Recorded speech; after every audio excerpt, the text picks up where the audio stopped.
नमस्कार दोस्तों, आप सबका स्वागत है अपने YouTube चैनल बेस्ट स्टडी 2020 में।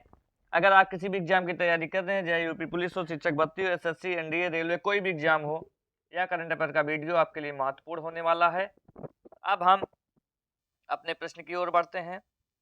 आज का हमारा पहला प्रश्न है, हाल ही में भारत और कौन सा देश संस्कृत अनुसंधान और शिक्षा को बढ़ावा देने पर सहमत हुए हैं? तो नेपाल। बहुराष्ट्रीय सैन्य अभ्यास शांति प्रयास 4 नेपाल में शुरू हुआ है। नेपाल के तमांग समुदाय ने सोनम लोसार के अवसर पर नया साल मनाया। नेपाल अगले 10 वर्षों में भारत को 10,000 मेगावाट बिजली का निर्यात करेगा। आधिकारिक तौर पर समलैंगिक विवाह का पंजीकरण कराने वाला पहला दक्षिण एशियाई देश नेपाल बना है। गाई जात्रा उत्सव नेपाल में मनाया गया। अब हम अगले प्रश्न की ओर बढ़ते हैं। हमारा अगला प्रश्न है, हाल ही में एटीपी रैंकिंग इतिहास में दुनिया के सबसे उम्रदराज नंबर 1 खिलाड़ी कौन बने हैं? नोवाक जोकोविच। चेन्नई ओपन टेनिस टूर्नामेंट का एकल खिताब सुमित नागल ने जीता। जर्मनी के पोलैंड को हराकर यूनाइटेड कप 2024 का खिताब जीता है। अब हम अगले प्रश्न की ओर बढ़ते हैं। हाल ही में कौन कोंकण रेलवे कॉर्पोरेशन के नए सीएमडी बने हैं? संतोष कुमार झा। शेफाली शरण ने पीआईबी के प्रधान महानिदेशक के रूप में कार्यभार संभाला है। जयश्री दास वर्मा को एफआईसीसीआई महिला संगठन के अध्यक्ष का पदभार संभाला है।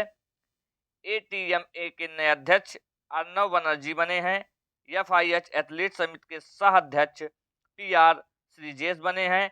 आईसीसी एलीट पैनल में शामिल होने वाले पहले बांग्लादेशी एम्पायर शरफशौला डबले शाहिद बने हैं।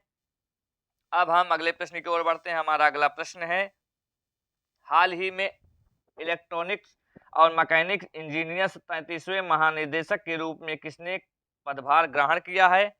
जेएस सिडाना ने। बैंक ऑफ महाराष्ट्र के एमडी एंड सीईओ के रूप में निधु सक्सेना को नियुक्त किया गया है। माइक्रोसॉफ्ट ने पवन दावलूरी को विंडोज और सरफेस दोनों का नया प्रमुख नियुक्त किया है। दिनकर अस्थाना को गाविया के भारतीय उच्चायुक्त नियुक्त किया गया है। अब हम अगले प्रश्न की ओर बढ़ते हैं। हमारा अगला प्रश्न है दोस्तों, हाल ही में किस देश ने मनोरंजक कैनाबिस को वैध कर दिया गया है? तो जर्मनी के शोधकर्ताओं ने बाल्टिक सागर में लगभग 1 किलोमीटर लंबी पत्थर की दीवार की खोज की है। जर्मनी के पोलैंड को हराकर यूनाइटेड कप 2024 का खिताब जीता है। जर्मनी ने दृष्टिबाधित लोगों को निशानेबाजी कराने के लिए उपकरण विकसित किए हैं। अब हम अगले प्रश्न की ओर बढ़ते हैं। हाल ही में किस देश ने वैज्ञानिकों ने कृत्रिम सूर्य को 100 बिलियन डिग्री सेंटीग्रेड का तापमान 48 सेकंड तक मेंटेन करने का रिकॉर्ड बनाया है? तो दक्षिण कोरिया ने कुत्तों के मांस की खपत और बिक्री पर प्रतिबंध लगाने वाला विधेयक पारित किया है।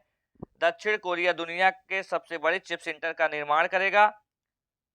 ओसिनिक्स सिटी नामक तैरता हुआ शहर साउथ कोरिया में स्थापित किया गया।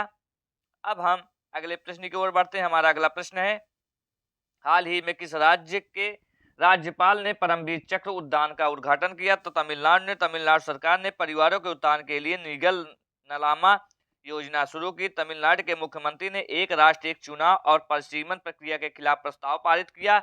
आदिवासी महिला श्रीपति तमिलनाडु की सिविल जज बनी है। हुंडई और आईआईटी मद्रास तमिलनाडु में हाइड्रोजन इनोवेशन वैली स्थापित करेगा। टाटा पावर ने तमिलनाडु से 70,000 करोड़ रुपए का निवेश की घोषणा की है।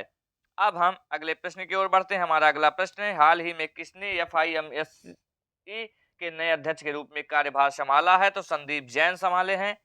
अगले प्रश्न की ओर बढ़ते हैं। हाल ही में कहां की बांसुरी को जीआई टैग मिला है? तो पीलीभीत। अगले प्रश्न की ओर बढ़ते हैं। अगला प्रश्न है, हाल ही में जूडिथ समिनवा तुगलुका किस देश की पहली महिला प्रधानमंत्री नियुक्त हुई है? कांगो।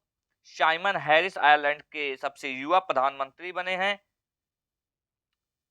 अलेक्जेंडर स्टब ने फिनलैंड के राष्ट्रपति का चुनाव जीता है। नायब बुकले अल सल्वाडोर के फिर से राष्ट्रपति बने हैं। अब हम अगले प्रश्न की ओर बढ़ते हैं। हमारा अगला प्रश्न है, हाल ही में चीन ने किस प्रदेश में 30 स्थानों के नाम बदले हैं? अरुणाचल प्रदेश, 100% घरेलू नल कलेक्शन हासिल करने वाला पहला उत्तर पूर्वी राज्य अरुणाचल प्रदेश बना है। अरुणाचल प्रदेश के आदि केकिर अदरक हस्त निर्मित कालीन तिब्बती निवासियों द्वारा वाचो शिल्प को जीआई टैग मिला। पवन कुमार सैन को अरुणाचल प्रदेश का मुख्य निर्वाचन अधिकारी नियुक्त किया गया है। अब हम अगले प्रश्न की ओर बढ़ते हैं। हाल ही में भारत की पहली एआई आधारित फिल्म का ट्रेलर लॉन्च हुआ है, उसका नाम क्या है? इराह। अगले प्रश्न की ओर बढ़ते हैं। अगला प्रश्न है, हाल ही में किसने 56वीं राष्ट्रीय खो खो चैंपियनशिप जीती है? तो महाराष्ट्र के मुख्यमंत्री ने भारत की पहली एलएनजी संचालित बस लॉन्च की। महाराष्ट्र भूषण पुरस्कार 2024 डॉक्टर संदीप महाजन को मिला है। महाराष्ट्र सरकार ने स्वास्थ्य और शिक्षा के क्षेत्र में एआई उपयोग के लिए गूगल के साथ समझौता किया है। 27वें राष्ट्रीय युवा महोत्सव का आयोजन नासिक में किया गया।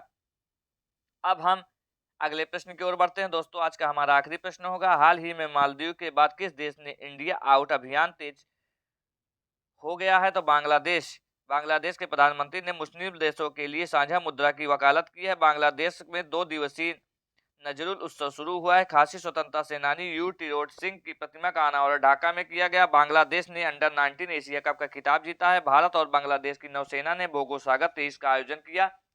दोस्तों, आज का हमारा वीडियो यहीं पे समाप्त होता है। दोस्तों, आप सबको यह वीडियो कैसा लगा हमें कमेंट बॉक्स में अपनी राय जरूर दें और हमारे चैनल को सब्सक्राइब जरूर करें। आज के लिए दोस्तों धन्यवाद। जय हिंद, जय भारत।